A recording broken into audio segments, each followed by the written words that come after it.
Hey everybody, it's I Want to Be Retro. Today we're going to take a look at running AirSonic, a network media streamer, in Docker. To get started, log into the device that we're going to install Docker on.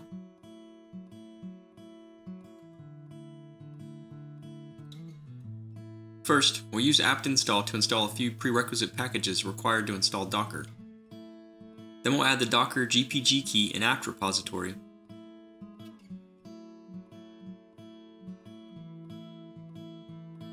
Followed by another apt install to install Docker, Docker Compose, and Containerd. With the Docker packages installed, we'll make sure the Docker service is started and enabled. Add the current user to the Docker group. Then re-authenticate the current user for the group change to take effect. We're now ready to start creating our containers. We'll start by creating working directories for our containers to store persistent data in. Then we'll use the docker run command to create the AirSonic container. With the container running, open a web browser and navigate to the DNS or IP address of the Docker host :4040.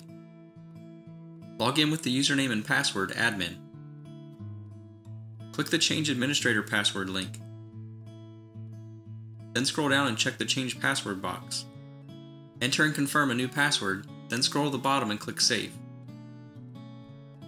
Click the logout link at the top right of the screen, then log back in using the username admin with the new password.